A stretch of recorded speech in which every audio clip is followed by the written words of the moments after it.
E olha só como dá certo. Nós vamos falar de um assunto que foi solicitado por alguns telespectadores. Eles pediram e eu atendi. Vamos falar sobre a temida redação do Enem, minha gente. Entre aqui, professor Eric. Olha só, Olá, tudo bom? Seja bem-vindo, fique à vontade. Professor Eric. Aqui? Pode sentar, fique à vontade. Professor, eu soube que hoje você vai sugerir o tema da redação e eu acho que vai ser certeiro. O tema da redação vai sair daqui do Viva Educação. Vocês vão ver. Olha que essa é uma pergunta de milhões, né? Milhões. Onde a gente passa, qual o tema da redação, qual a sua aposta. Eu acho que a gente deve começar o papo falando não da aposta de redação. Não, né? De quê? Me conte. É porque imagina só o risco que a gente corre de errar. Pois é. Gente, mas é uma loteria, É loteria.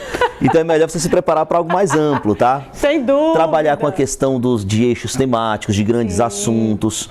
E, claro, entender como é que se determina o tema da redação. Acho que esse é o ponto de partida para depois a gente começar a falar em possibilidades. Excelente, tá? Excelente, professor. Agora me diga uma coisa, a redação ela é muito temida. Você acha que esse medo todo das pessoas está relacionado ao fato de que o brasileiro tem preguiça de ler, não gosta muito de ler, tem algumas resistências? Acontece. Veja bem, a gente tem essa questão da leitura, que realmente é um problema típico do nosso país, infelizmente, mas a redação do Enem é bem específica, então ela cobra da gente algo que vai direcionar, por exemplo, para a ideia de você se posicionar diante de uma situação problema. Sim. Então essa é a grande intenção, saber se o aluno é capaz de se posicionar, de se entender na sociedade como um indivíduo participante dela, crítico e capaz, inclusive, de intervir nesses problemas. Então isso significa que o preparo para a redação ele tem que acontecer ao longo da jornada acadêmica do aluno, não é verdade? A gente tem dois pontos, costumo dizer que são dois pontos. O primeiro ponto é essa formação crítica do aluno. Sim. Essa formação realmente durante todo o processo acadêmico, para que ele enriqueça uma bagagem sociocultural, para que ele consiga se posicionar criticamente diante da sociedade. E tem um outro ponto, que é um ponto mais pragmático, mais técnico, que é você entender quais são os critérios de correção, você compreender que existe uma estrutura esperada para esse texto, que a gente vai fazer uma dissertação argumentativa, que é um exame nacional, portanto é um exame que precisa estabelecer padrões para que se estabeleça aí uma correção que seja justa para todo mundo. Então, assim, esses dois pontos determinam o sucesso na redação, tanto a questão da formação crítica do aluno, quanto a questão técnica pragmática da estrutura da redação. Pois então, nós vamos começar a explorar as questões técnicas da redação. O que o aluno ele deve atentar na construção do texto dele para que ele esteja dentro desses parâmetros? Vamos lá. O primeiro ponto a gente destacar é o seguinte: a gente precisa começar a falar do tema. A gente não estava falando de tema? Sim. Tecnicamente existe uma maneira de você compreender o tema. E que maneira é essa? Você vai, por exemplo, entender que o tema ele vem de uma frase comando, que é a frase comando que a gente chama de frase tema, e dentro da frase tema tem palavras-chave que vão ser cobradas e determinarão a abordagem completa dele. E por outro lado você tem textos motivadores, que vão explicar o tema, que tanto as limitações argumentativas quanto o nível de abordagem que você vai ter nele. Então, eu costumo dizer que você tem que analisar os núcleos temáticos, que devem ser apresentados e limitarem o norte do argumentativo, e o outro ponto é a questão dos textos motivadores que vão te explicar isso, para onde você deve ir nessa discussão temática. Muito bem, professor. Normalmente, aí é onde tem uma grande parte das derrapagens, né? E gravíssimas, porque assim, são três possibilidades, que a gente vai encarar. A primeira é a trágica, que você foge totalmente do tema. Supomos que a gente esteja falando do tema do ano passado, foi um tema longo, complexo, os desafios para o enfrentamento da invisibilidade do trabalho de cuidados realizado pelas mulheres no Brasil. Então a gente focaria na ideia da invisibilidade, sim, trabalho de cuidados e mulheres.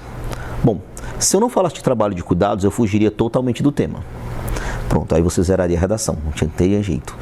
Qual é o outro ponto com relação ao tema? Olha a dica, minha gente, olha as dicas, vocês vão prestar atenção. O outro ponto é o tangenciamento. Sim. Porque eu estou falando de trabalho de cuidados, mas eu estou especificando que trabalho é esse, que é um trabalho realizado por mulheres. Sim. Supomos que eu faça um texto inteiro falando de trabalho de cuidados, mas eu não cite a palavra mulher.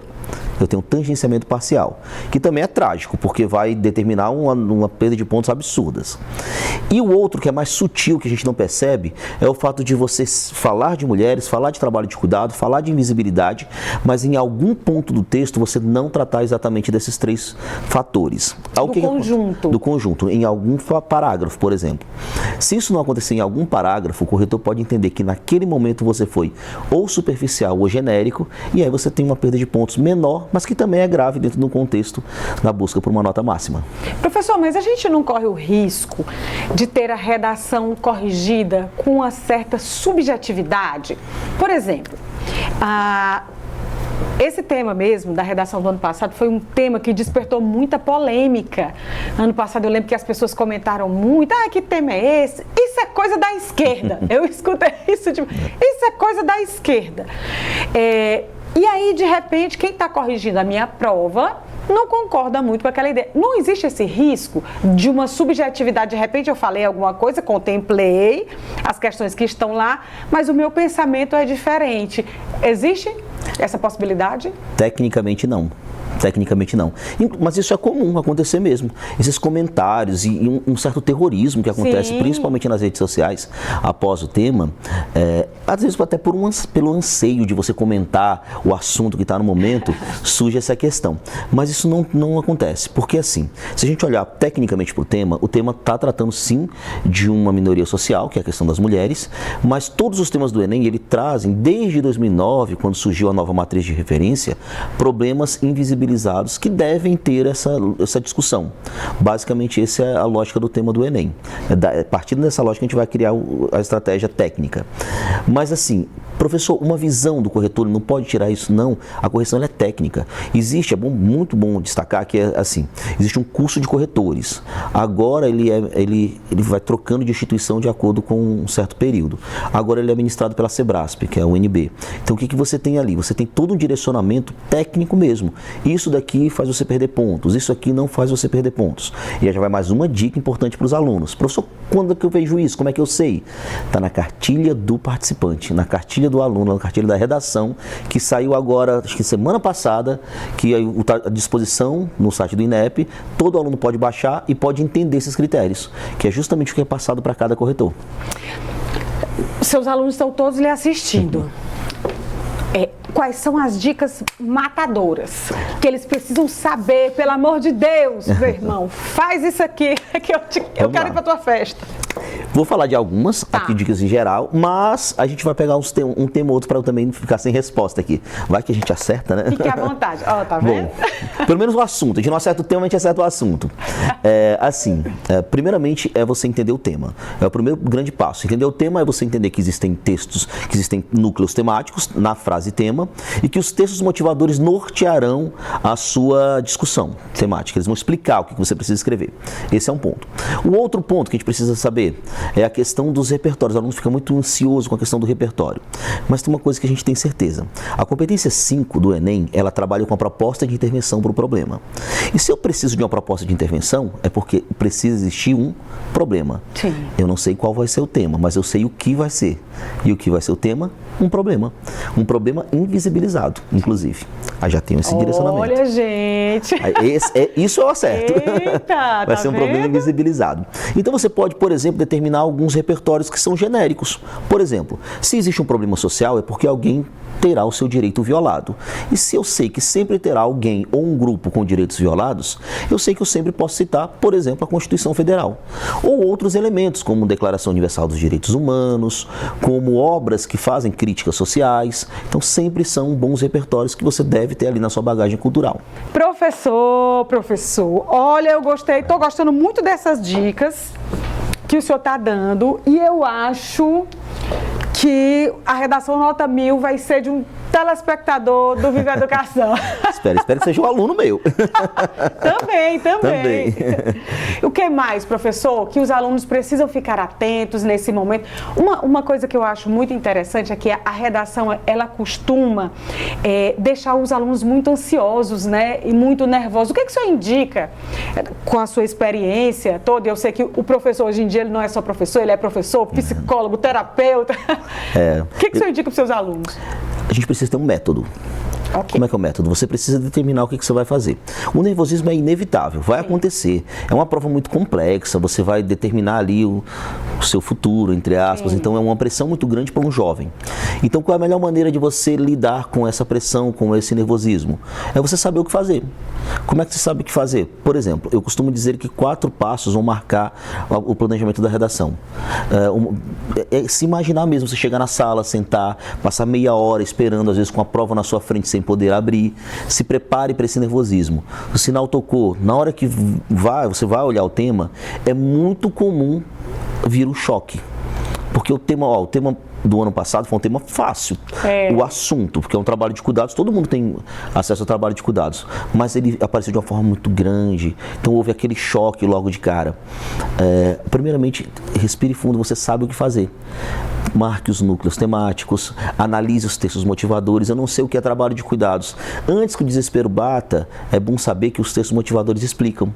Sim. Então, ler os textos motivadores, compreender aquilo, determinar quais são as linhas de argumentativas que se darão por conta das causas, do problema que eu sei que vai estar lá.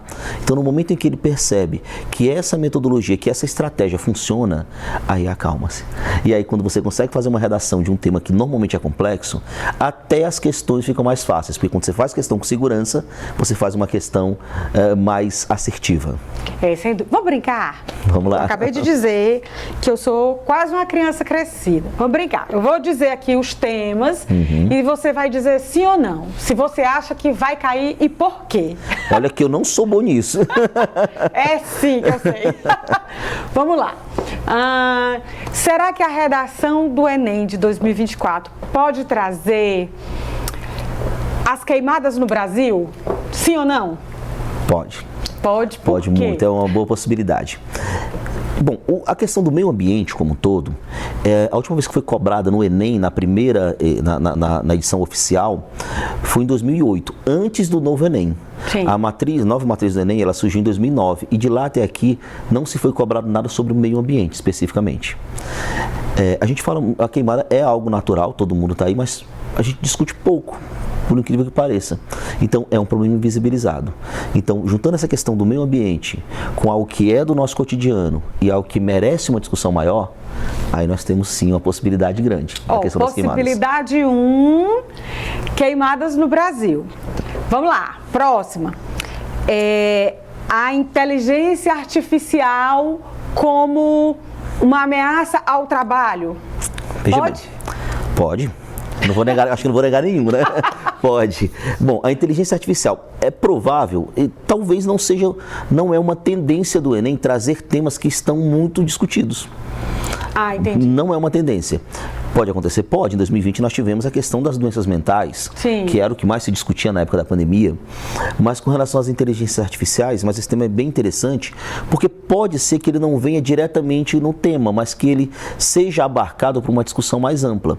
Quando eu falo de inteligência artificial, eu estou falando de questões éticas, eu estou falando de o que é arte, eu estou falando da humanidade na questão mesmo do desenvolvimento autoral, por exemplo, da educação, do trabalho. Então, por mais que não apareça de maneira direta a inteligência artificial, eu acho uma boa a gente se preparar para isso, porque ela pode sim ser utilizada, ser discutida como exemplo, como um impacto em diversos outros temas. Ok. Vamos lá para a terceira possibilidade. Será que questões de gênero, sim ou não? É possível. É possível. Tudo é possível. Tudo é possível. Assim, nem tudo, né? Porque tem uns que a gente consegue dizer que não é. Por exemplo, mas o que não é comum? Vamos trabalhar com o que é possível e o que é provável. Tá?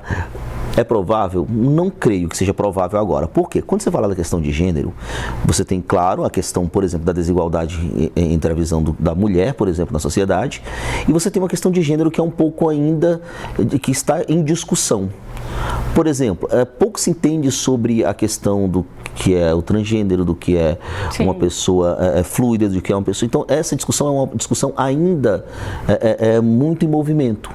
E não é comum que o Enem traga uma discussão assim. são discussões terminadas, são problemas sociais. Tanto é que no Enem você não tem uma dicotomia de ser a favor ou contra, Sim. de concordar ou de discordar. Não existe isso. Existe a questão de você perceber que é um problema e que deve ser combatido. Pode vir a questão de gênero? Pode. A gente pode falar, por exemplo, da homofobia, da transfobia, que é uma questão que não é discutível. Mas a discussão mesmo sobre o ponto mais aprofundado dessa questão de gênero talvez não seja uma tendência, justamente porque é uma discussão ainda em voga, ainda em construção. Entendi. Muitas pessoas falam sobre uma ditadura do judiciário. Por exemplo, a saída do X do Brasil. Pode ou não? É provável ou não? Não é provável. Não? Não é provável. Por quê? Porque são temas polêmicos. Ah, entendi. São temas polêmicos. Se a gente analisar, eu arrisco dizer que nós nunca tivemos um tema polêmico no Enem. Nunca tivemos um tema polêmico. Então, assim, a questão da saída do X, são dois pontos de vista sobre essa relação. Nós temos sim a questão da liberdade de expressão, sim, que deve ser confirmada, garantida, mas por outro lado nós temos uma questão de crime, de fake news. Então é um ponto que ainda gera essa discussão. Por esse motivo, eu não acho provável. Tá bom. A minha brincadeira esgotou. Deixa eu só falar dois. Não, agora eu quero que você diga o que você acha que é provável. Dois. Por que é provável? Por exemplo, se a gente falar de queimadas. As queimadas são prováveis? Não sei se é somente as queimadas. Mas você pode falar, por exemplo, do impacto social das tragédias naturais. Sim.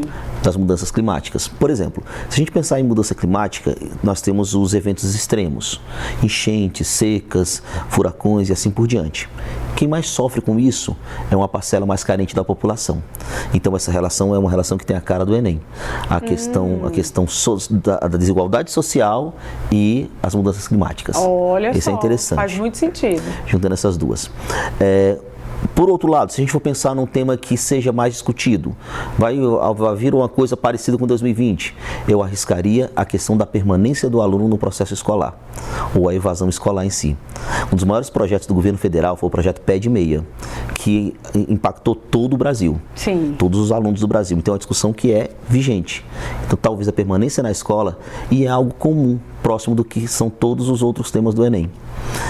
E a minha terceira aposta é uma que ninguém discute, que é aquele tema invisibilizado que tem a cara do Enem, mas ninguém discute. Por exemplo, o acesso ao pré-natal. Acesso ao pré-natal. É um tema que todo mundo, de certa forma, está envolvido, tem uma parcela da população que sofre com essa falta de acesso, mas que pouco se discute. É verdade. E aí, especialmente nesse momento, né, em que a visão, o olhar para a mulher, né, também... E para a criança, né?